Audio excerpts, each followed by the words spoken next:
Morning guys. Well, first off, sorry about the noise again. I have just printers running all around me. They're making an absolute racket, but I have a job that has to get printed and I've got a whole lot of parts and well, it's noisy. What can I do about it? Well, I wanted to touch base quickly on both the DC5 over here and, well, I just about dropped it, the DC3. So we have two quads, both made by iFlight and both pretty good. But which one should you buy? Well, that's kind of a tough call because they're actually both good.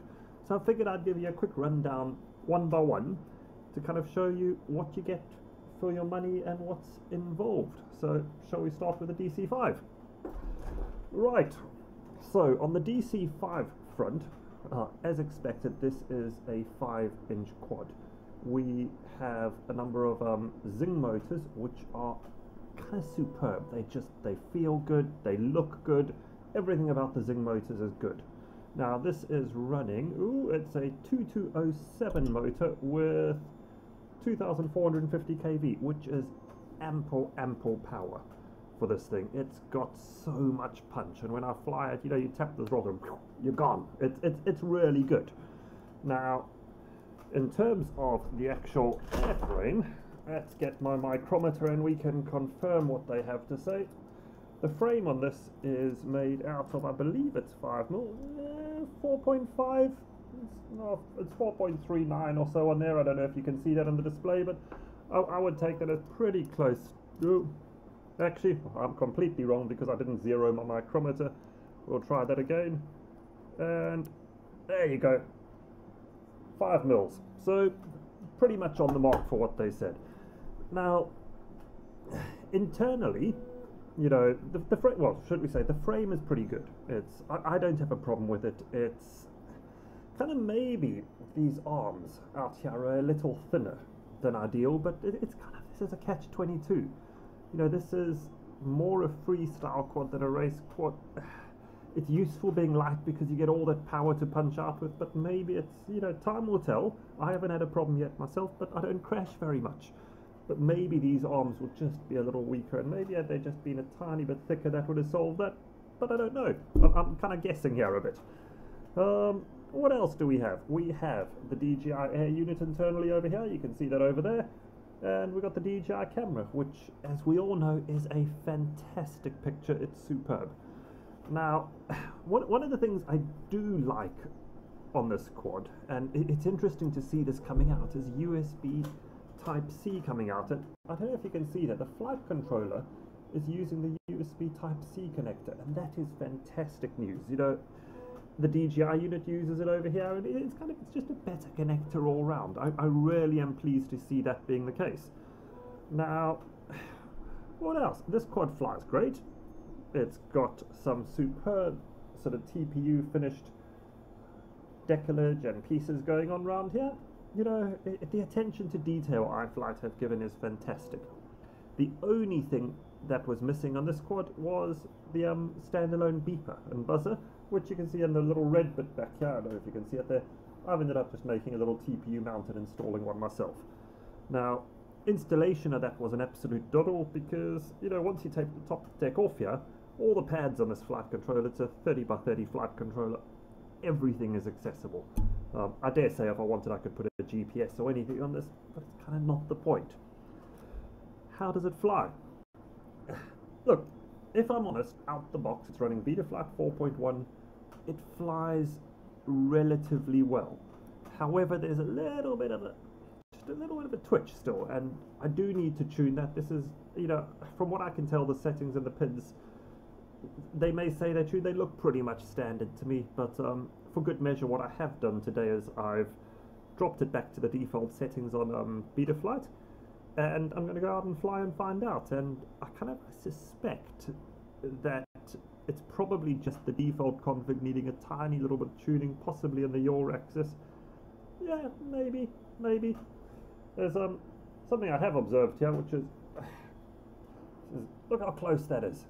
In fact, that might even be the source of my wobble I've got, because looking at that, that is actually touching the motor. So I think that's, you know what, it might actually be the very reason I've had a bit of a twitch. And I think what I need to do is if I just jiggle, oh there you go, look at that. Maybe. You know what, that's too close. I think bottom line is that's too close, and I'm going to have to do something about that. And it may be that I print a new mount just to change the position to lower it down, or I might even just move the antenna onto the arm, because looking at it, it touches on that motor and it touches on that motor. This is a small thing, but I would not be surprised if every now and again the twitch I'm getting is because of that antenna bouncing around, touching the motor, and just doing something funny. We'll find out. But maybe what I'll do to start with is I'm going to zap it there, and I'll cable tie them out the way so I can verify that in flight. That will be a quick and dirty fix. But apart from that, DC5 is a fantastic, well-built quad. You know, it's not going to cause you any problems.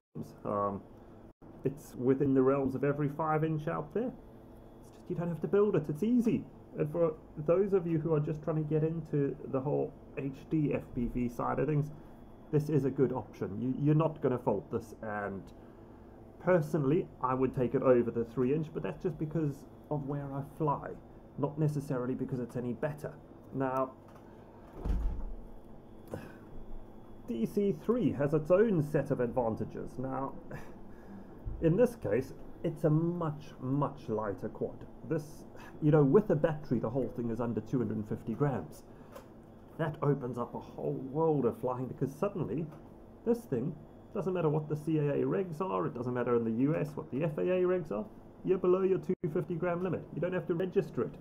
That's quite an advantage, and it's quite compelling, because suddenly you can go fly full HD without registering, and I think that's kind of cool. Now, in terms of the frame, let's take a look here. Oh, make sure I zero it this time. We have, it's a 3mm frame, which, you know what, a 3-inch is probably about right. I think some of the Amatan frames, in fact, I can check that. Oh, there's a Gecko. I have a feeling the Gecko here is a 4mm. Oh no, that's also 3. It's probably well within it. But you know what's interesting? This is the 3-inch Gecko. This is a... Wow.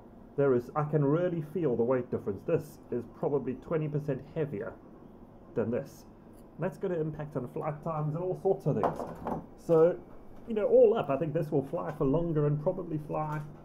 Well, better's relative, isn't it? Because when it comes to freestyle, weight can actually be to your advantage. But maybe what I could do is just put a bigger battery pack on, then I get the flight time, etc., and it all works. Now, again, with iFlight, the build quality is pretty good. This is, I can't fault it. You've got the same fantastic Type-C connector going on here. Everything's neat, tidy, you know, there's this little fabric tape holding the cables down for the speed controllers. You've got Zing, oh, these are actually quite pretty motors. These are 1404, yeah, 1404, 4600 kVs. And what's absolutely clear to me there is that my ability to read close up is falling short. I'm time for the varifocals to come on. But yeah, this is again a very, very nice quad. It's a twin stack scenario. You know, the one downside of this arrangement is that the stack, you can see, is quite far forward relative to the center of mass. You know, so it means that the flight controller isn't bang in the center, which is not ideal. Honestly, you're not going to fix that problem on a quad of this size. There's just no way you will put that to the center and put the VTX and everything. Not going to happen. Again, this thing flies very well. You know, it's my second DC3. The first ill-fated one I unfortunately lost in a field through a variety of issues, which if you look at my other videos you'll find out all about that.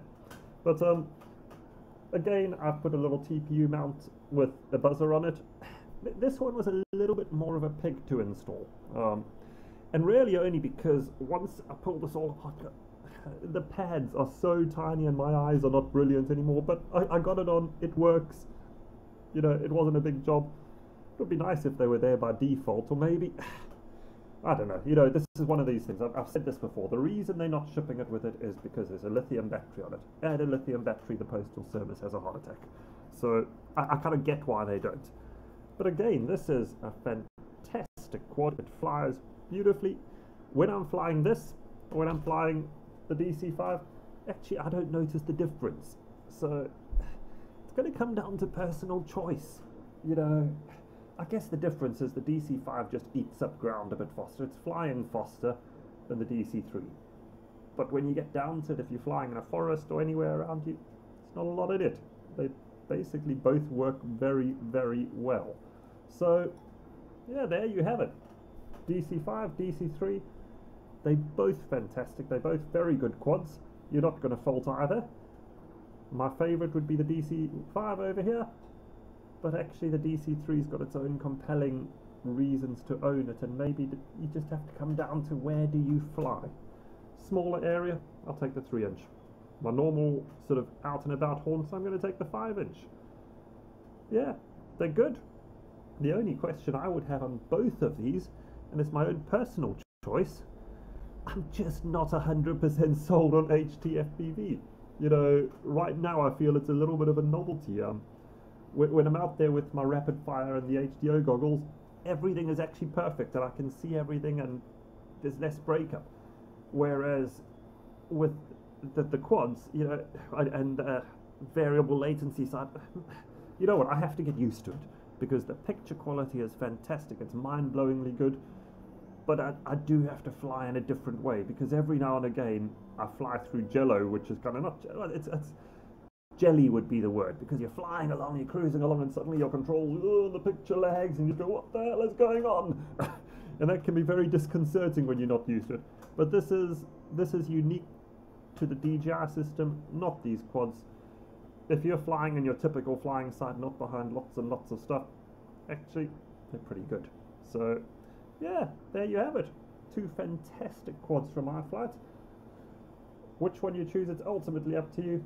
I prefer the DC5, but consider this one because it's actually very, very good and a close contender. And if your flying space is small, go for the DC3. Cheers guys, have fun.